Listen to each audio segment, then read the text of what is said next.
Hi, Camellia. Thank you for coming on tonight. Thank you for joining me for this brief, concise, but juicy interview. Thank you And for having me. it's a real pleasure. Um, for the sake of the interview, I will ask you brief questions. And so we can answer them quickly. And that will be your full name. Okay, my full name is Camellia Val, Okay, Camellia. And you are originally from? Bulgaria. Okay, nice. And so European origins like me. Yes. And where are you now? Now I'm very close to Toronto in Canada. Okay, so you moved with your family to Canada. Yes, in 2000, year 2000, I moved to Canada. Okay, nice. So you guys have been there for a while now, 20 years. Yes, 20 years. And so what is your formal background and educational background and for professional background? Yeah, it's very interesting. I have technical high school, learning electricity, and after that I switched to completely different field, which is preschool pedagogy. And it's very interesting how these two completely different fields melted together and helped me very much when I become a teacher of Awakening the Illuminated Heart. Nice. And maybe I can explain why, how I Yeah, please, please, work like that. please. I was about to ask you, in fact.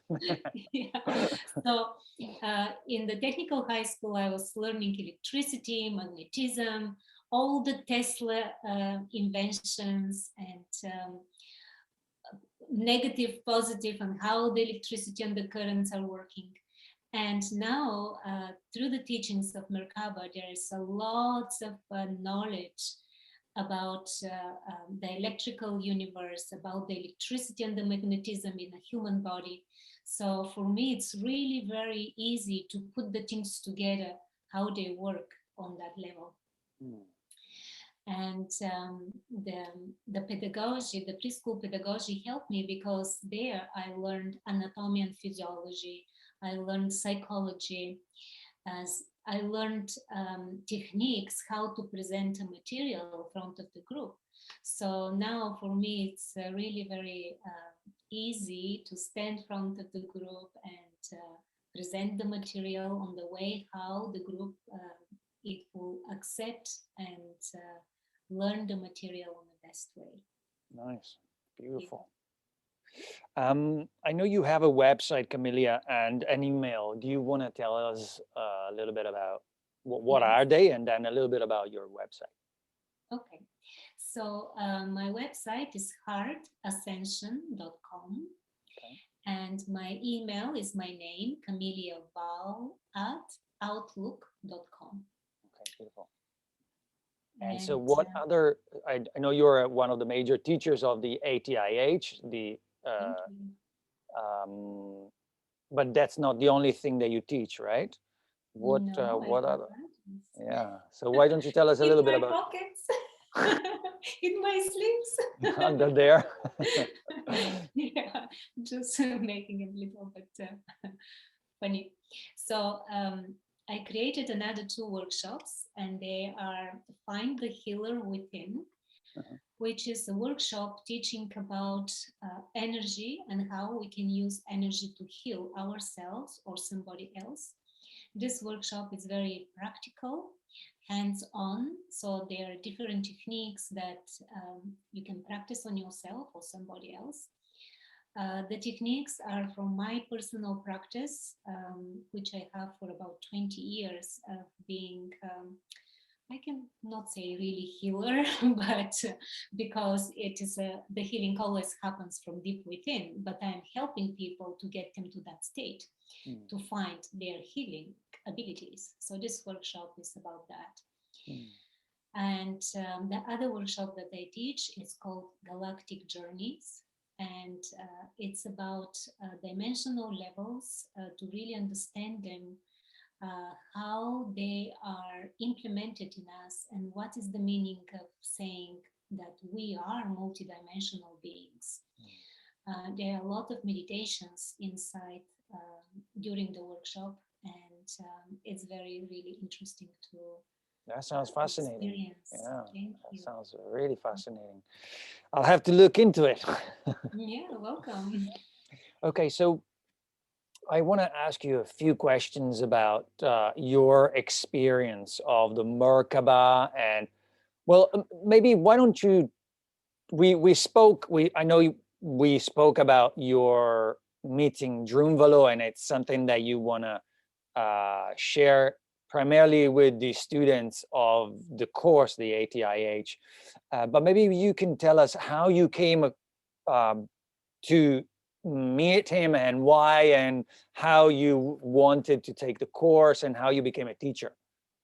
Wow, thank you. That's a great question, and there's so much magic in that question, and in the answer actually what happened. So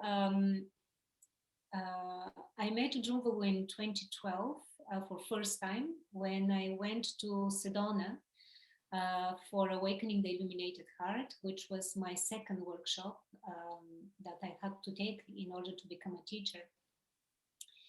And also going me there was one of those mistakes, because I got a call from the school saying that there is a cancellation. Would I like myself to go and take the spot? And I said yes, and for 1 week I was there, and when I went there I found out that actually they called a wrong person, or not wrong person, but my name wasn't on a waiting list, but they called me. So I went. Nice. So one of those mistakes from the universe that happens, that only Merkaba field can really open the space for that flow to happen. And so for sure I had to meet Drunvalo on that time. And the way how I met him is very, very, very special and very, very unique.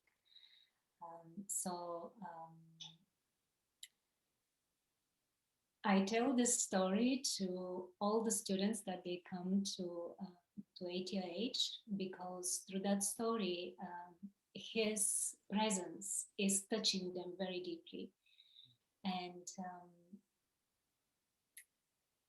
it's very special. But I think that the story is really very, very personal, intimate and personal. So I would like to keep it just to be as in a group when people are dedicated to this work. Yeah, and it makes, I respect that, and it makes a lot of sense. You shared the story with me, and I think it's important that it stays with you. Yes, yeah, it's a very precious one. Camellia, want to tell us a little bit about your experience of the Merkaba, because you went through the transition when Drunvalo taught the Merkaba directly through the mind, and then he started teaching it through the heart. And why don't you tell us the experience of both working on the Merkaba and then the Merkaba through the heart, the illumined heart? Yes. So the first way, the logical way with the breaths and the mudras, for me it was a little bit tricky. The part, especially when for one breath we need to feel, for example, love, to be in a state, not feel, but to be in a state of love. And then the other breath we need to be in a state of peace. And then the other breath we need to be in a state of so and so and so. So this was a little bit tricky, and it was involving my mind so much to follow the sequence and to think about exactly something to not go wrong. So this was a tricky thing that this was my experience, but it wasn't impossible to do, right? Just have to be really aware. A bit too much. It was a bit, and focused on what you're doing. But the new way of activation through the tiny space of the heart, it's really very natural. It's really very easy, and it's more like a flow. I always say that children, for example, they do that very naturally without knowing that they're going to the tiny space of the heart. But we as adults, because we forgot how to do that, we need to remember, and we need to know the steps how to go there. And from that point of view, from the tiny space of the heart, where there is no polarity, from that point to activate the field of Merkaba. And of course, that point is going to be connected also to the pineal chakra, pineal gland, and brain and heart to become in harmony, to become coherent. Yeah, that's beautiful. Why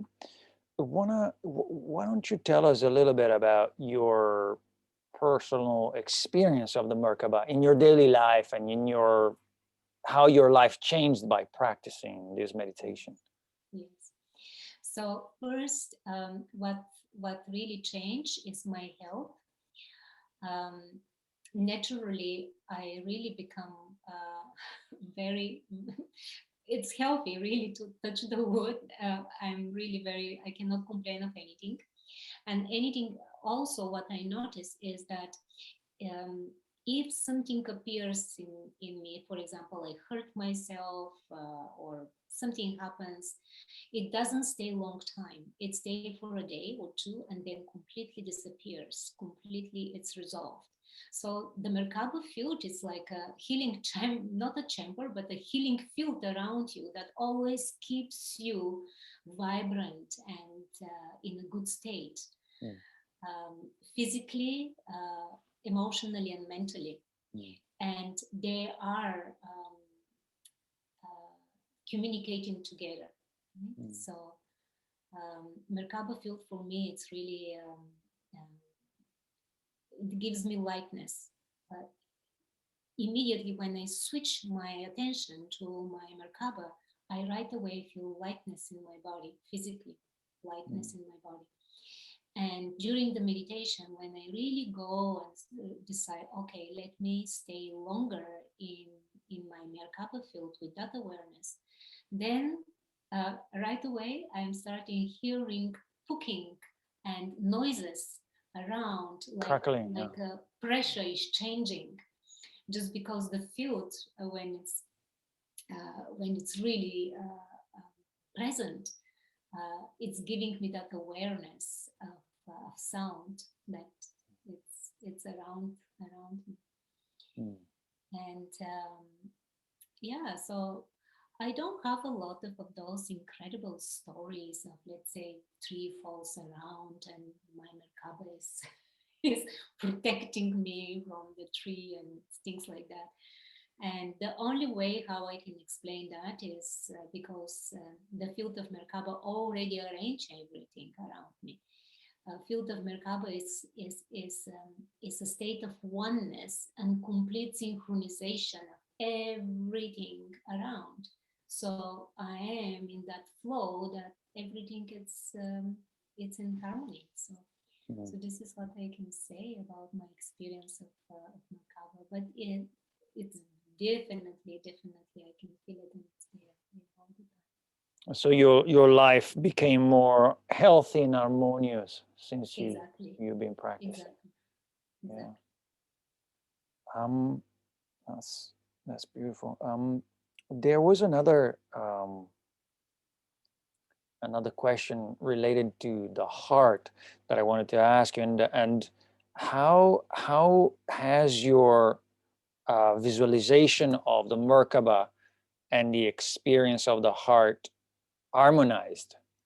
Because so now you basically just do the heart, the luminous heart meditation, I assume. Yeah. And so you don't. Yeah. What did you want to say? So we say heart to be able. I mean, just because inside in the heart is the space of no duality. the tiny space of the heart. But when you enter that frequency, it's a vibration, then the physicality of the heart completely disappears. It's not there anymore. It's only the vibration, it's only the state of consciousness of the tiny space of the heart. Okay. And so how do you use this space? Do you meditate with an intention? Or, I mean, and this is both with the heart and the Merkaba. And because in my mind, I see them different, but still they're the same thing. So my question would be, how do you use the Merkaba? What do you apply to it? Do you have specific programming for your Merkaba? Or Yes. your, So Merkaba is a state of consciousness also. Merkaba is many things, but one of them, it is your state of consciousness. It's a consciousness that you completely are united. There is no positive, there's no negative, there's no duality anymore in that state. The level of consciousness is unity, complete oneness and unity. So the Merkaba field is affecting and bringing that consciousness level to yourself. And when you are in that level, you are in complete acceptance to everything, because you have a higher understanding of everything that is happening around. So the Merkaba field, it's not only on the physical world what can do for you, but also on the consciousness level. On the consciousness level, you are above everything. You are understanding deeply the wisdom of every possible thing that it's happening, especially nowadays. So you have a wider perception of options, I assume, or exactly potentiality in exactly. Okay.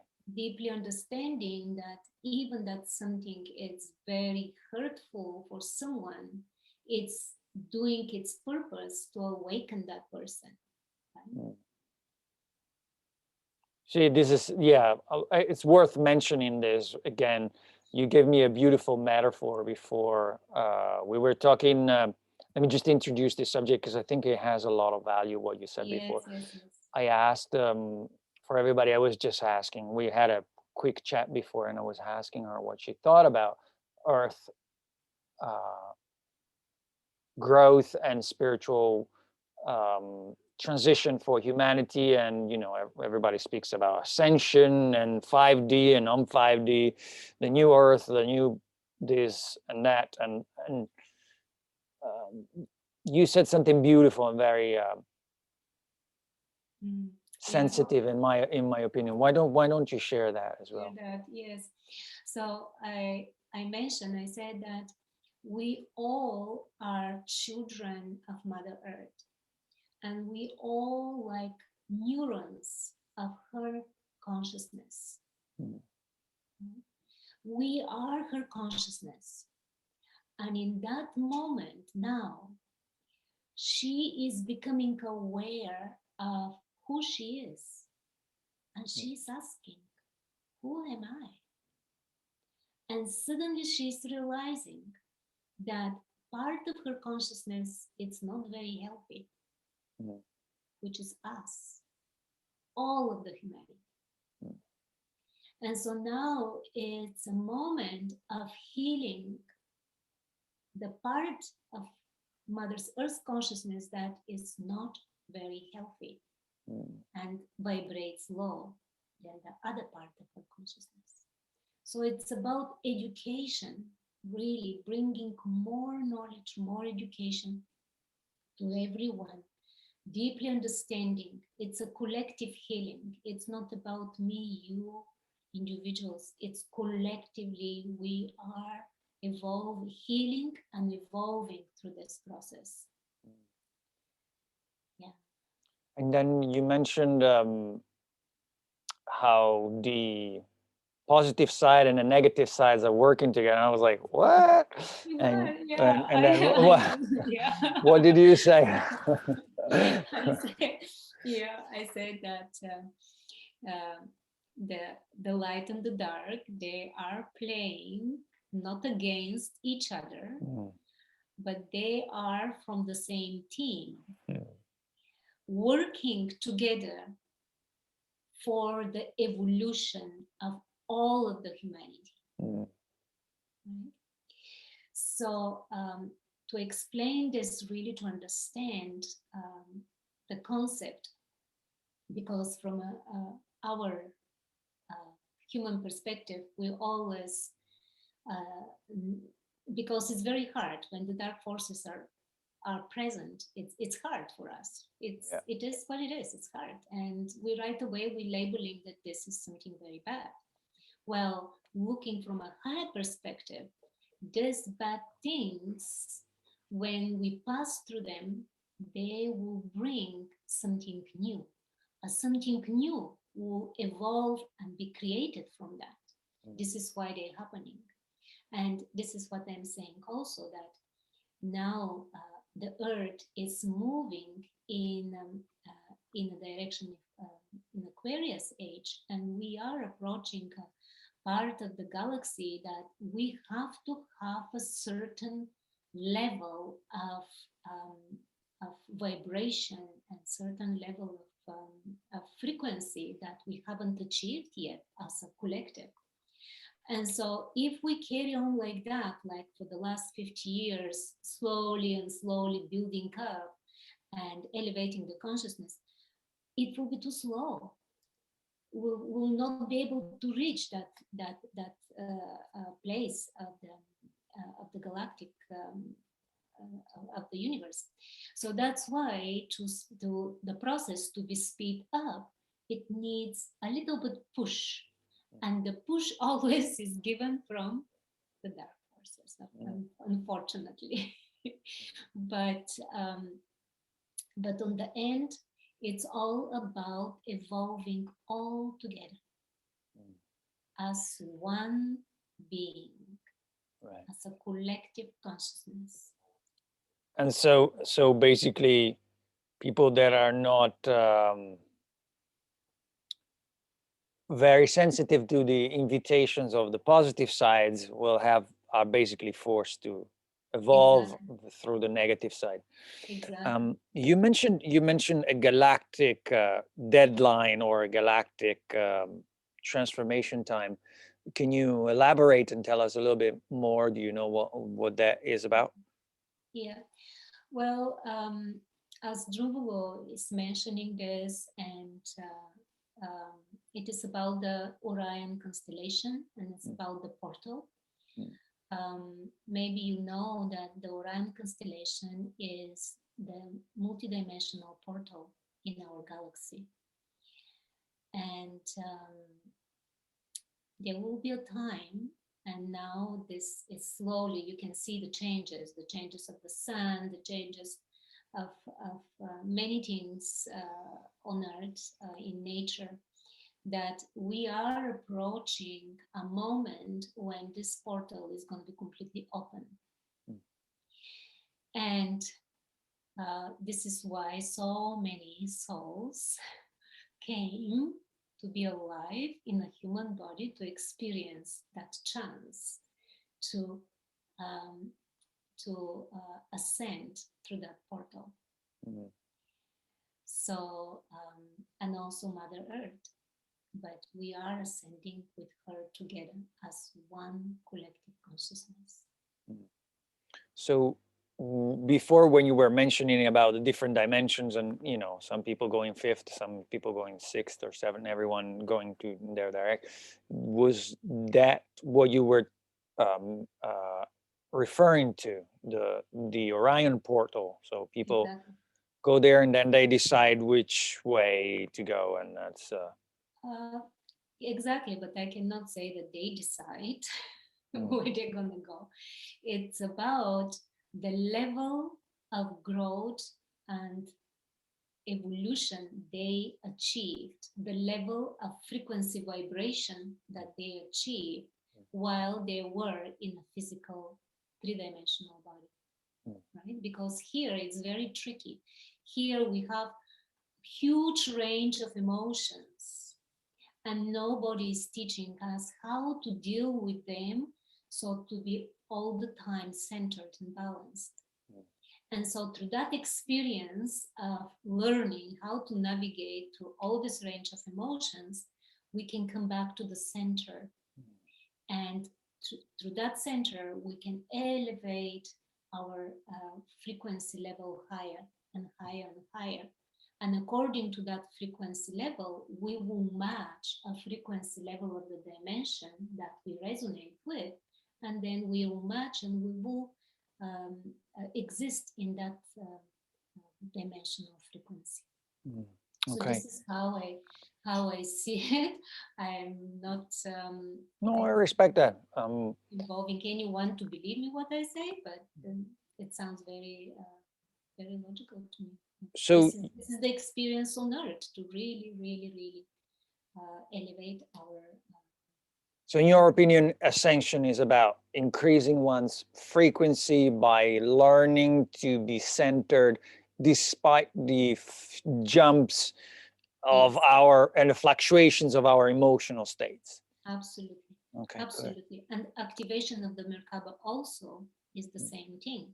We're activating it from the tiny space of the heart, where is unconditional love and complete unity, which is the same. Right? Okay. When you learn how to deal with all the emotions and always be centered, this is what happens naturally. Okay. In unconditional love. In terms of Earth changes and the changes on a galactic level within both the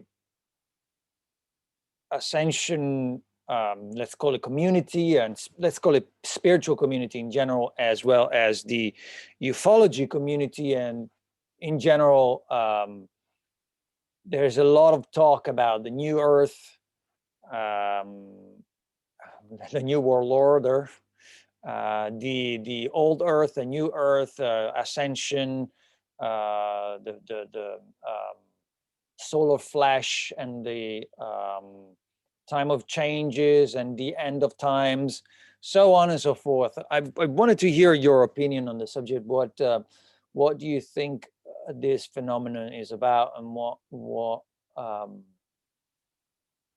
is Drunvalo sharing, and how your knowledge through the Merkaba is shaping your perspective on the subject? Yeah, thank you. So what I was explaining before is exactly matching how we can implement this with everything that is happening now. So now we're all so much divided. One part of humanity is afraid from the virus. The other part of humanity is afraid from the other thing, from what? So on the end, I don't want to mention words, on the end, we're all afraid of something.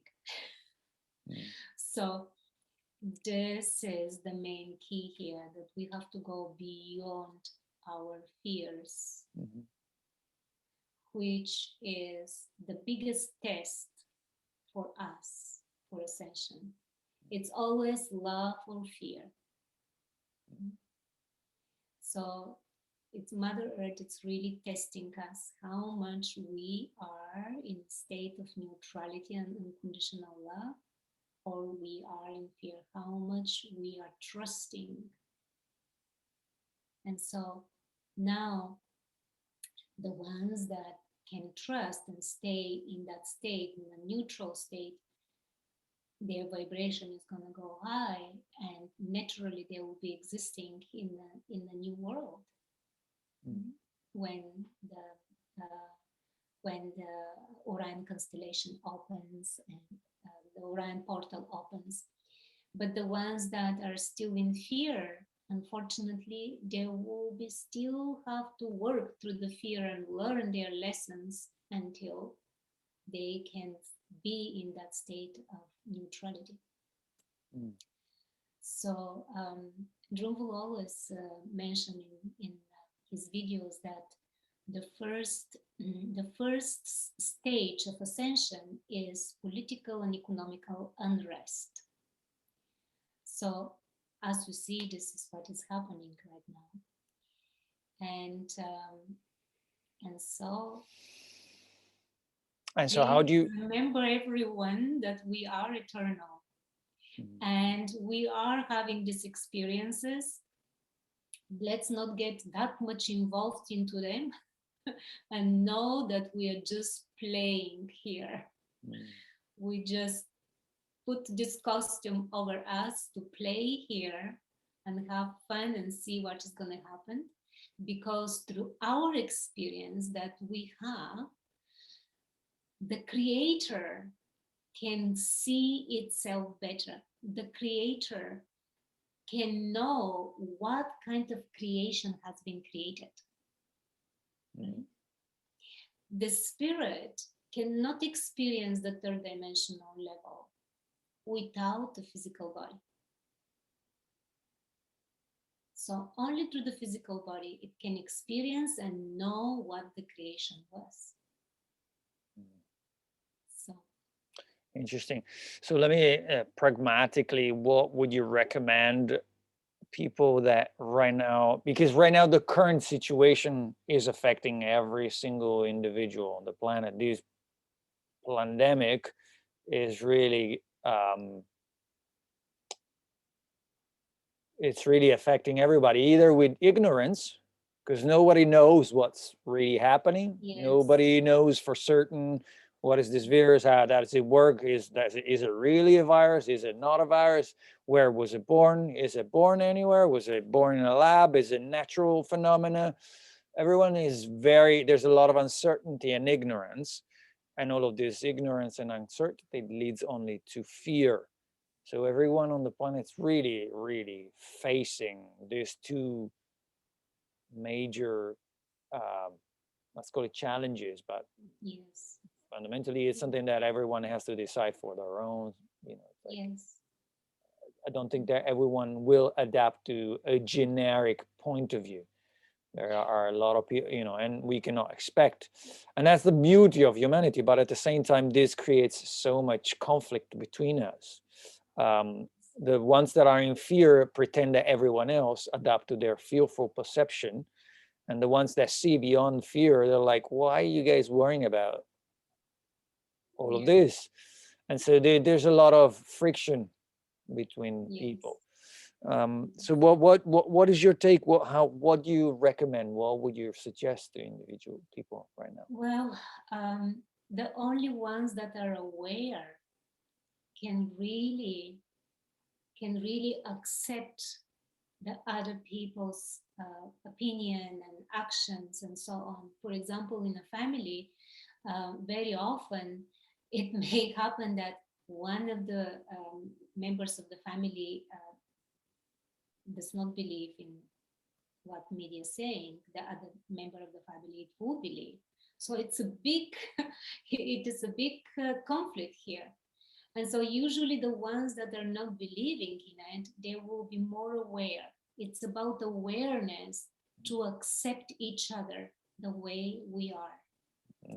Because the unconditional love is exactly that.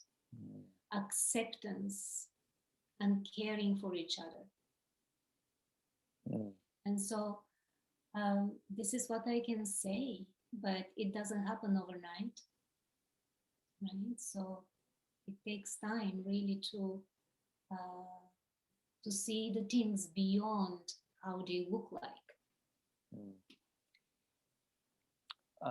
A lot of people may respond to that by saying, yeah, but here is about protecting each other's and not allowing this virus to spread.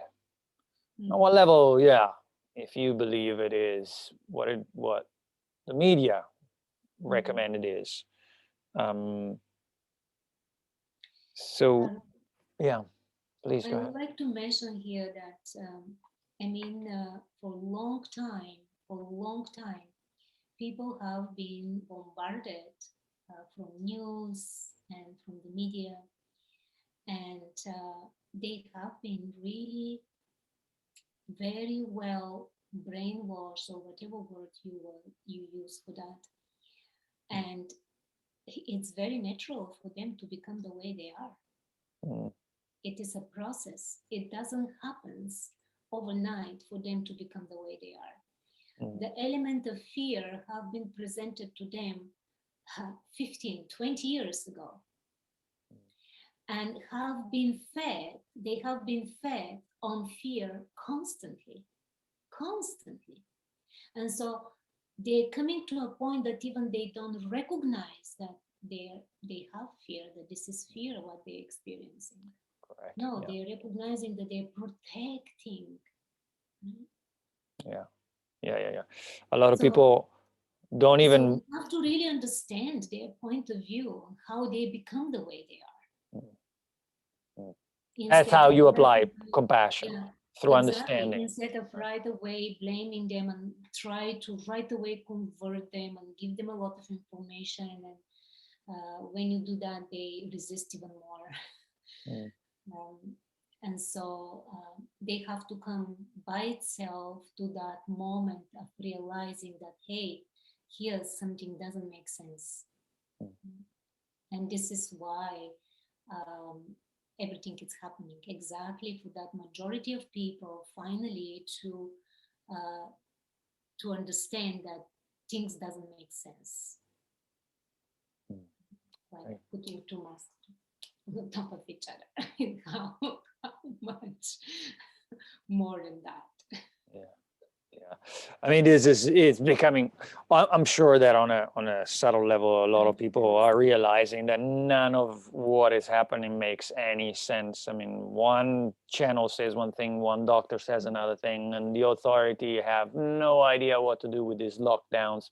In one place they turn it on, in the other place it's off, and restaurant you can go in with a mask, but when you're sitting and eating you take it off, because of course the virus knows that you're eating it, so it will be respectful enough to let you eat. I mean, anyway, this is just the way now how the majority of the people have to awaken, unfortunately. Right. Unfortunately, and some of us are seeing this very clearly. But as I said, we are collective consciousness, and all of us need to awaken. Right. All of us. That person over there that is not awakened, it's part of me too. It's part of you too. So, yeah. Okay, my next question is jumping to your personal experience of the Merkaba. Have you had, did you become more sensitive and more, let's say, did you notice that you had more subtle perceptions, like remote viewing or clairvoyance or clairaudience or telepathy or the precognition, your perception? Have you noticed a boost in your perceptions, extrasensory perceptions, since you started practicing the Merkaba meditation? Yeah. Can you share with us a little bit? Yes, I will share something. First that I like to mention is that my dreams, they become really very, very vivid, very clear, and they are guiding me for exactly things that I have to do, especially because I practice Qigong. They're guiding me, the dreams are guiding me exactly what I need to do in order to align myself, in order to really achieve better state. So the Merkaba field really helps very much with that. And also last year I was in Egypt, and we were at the temples very early in the morning, when it was still dark, at 3:30 a.m. in the morning. And in one of the ceremonies there, I was able to see the star tetrahedron around me, that I'm inside of it, right? And through that, also, I could have see the star tetrahedron and the field of light around the leader of the group. Nice. So it was amazing to see these things. And when it's dark there, right? Because it was very early in the morning. And I close my eyes, uh, and I still see it. I open my eyes, I still see it. So it's there. Open or close eyes doesn't matter, because actually the seeing is not through the physical eyes, it's through the third eye. Wow, wow. And this was really, really very Remarkable. Very interesting. to see. Yeah. Very interesting Yeah. experience. Yeah. Was there any other experience that you want to share? Any other experiences? I mean, there's so many. You know, once also it was during meditation, and we're sitting in a circle, and in that moment, a tunnel of light opened between my chest and one of the people that was sitting straight front of me. And I truly believe that this was because of the field of Merkaba. So the tiny spaces, somehow they just created a tunnel, and the tunnel, it was golden. It was golden white tunnel in between both of us. And when this happened, a complete quietness appeared, a complete stillness appeared. So it was amazing experience to witness. After we finished the meditation, of course, we shared, and the feeling from the other side was the same. Wow, that's interesting. So you both saw it. Yes. Wow, Yes. that's impressive. Wow, wow. Yeah. Wow.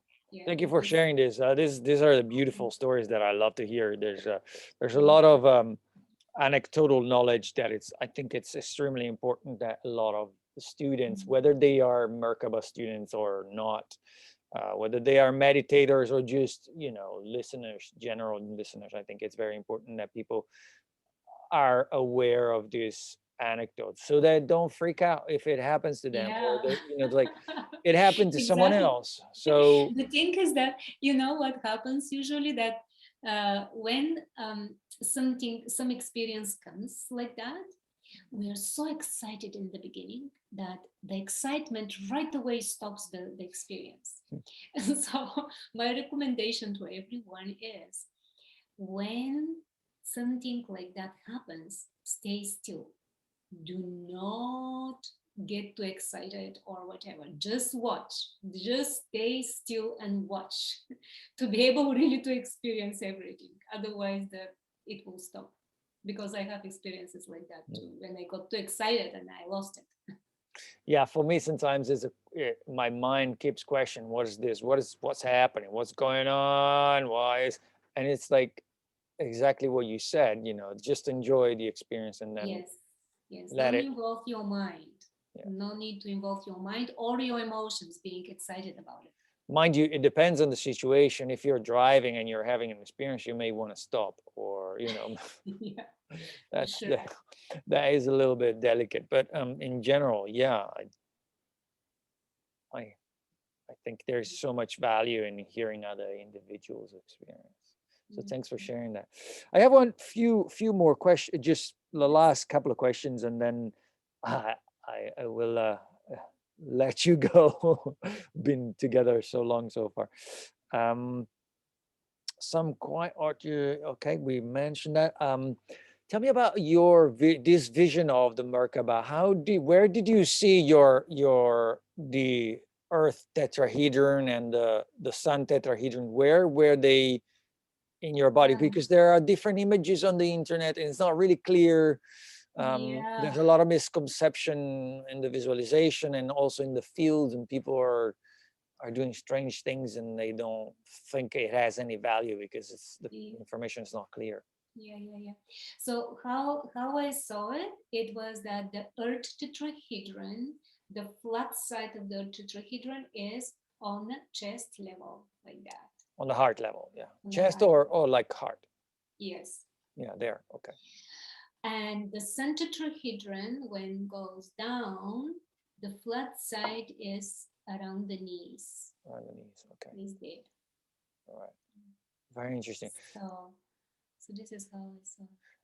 And what about the field of the Merkaba? Because you mentioned to me that's what you experience. That's how you. So the star tetrahedron is the geometrical shape, is the geometrical seed of the field of Merkaba. The field is the big saucer of light that is around you, and actually you can see it when it's more darker. You can see the glow of the field around. And so, what was the question?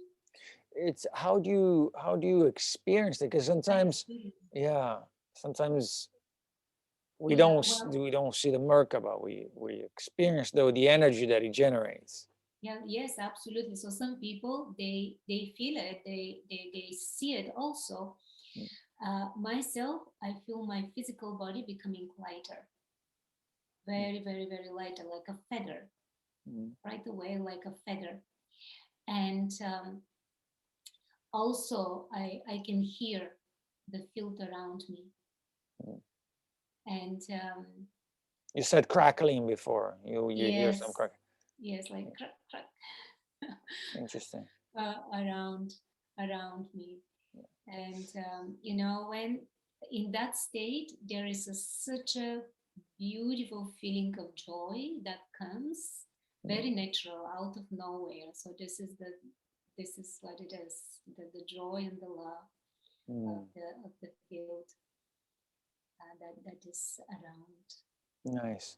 Yeah, for me the experience, I don't quite often see the Merkaba, but when I'm in the space of the heart, at times I have these jolts of energy. I feel like a spike in energy in my body. Sometimes if I visualize it, sometimes I cannot hold it. It's like too much energy within my body, and I get all these shakings and so much movement. The temperature can change very much to sweating, to really, really, really very hot, very, very. Some people may feel cold. It depends. Depends to the person. Some people feel cold. Very interesting. But everybody is different. But this is the field how it's affecting them. It's very interesting. All the teachings that are part of the Melchizedeck school are very much in line with the teachings of the Siddhas and the Kundalini awakening. Many of the experiences that yogis describe in their autobiographies or in the ancient texts very much reflect the science of the Merkaba. I just to let you know, I mean, one of the on a scriptural level in the Indian traditions, there is a study of the mandalas and yantras. Yantras and mandalas. And so there's, when I've studied yoga since I was 17, and I have a master's in Indian philosophy and languages. And when I first saw what Drunvalo was teaching about the Merkaba and the tetrahedrons and the geometry, I was very much attracted on a spontaneous level. And then I put the dots together, and I could see that was definitely connected to the mandalas and the yantras, even though I never understood them when I was reading them.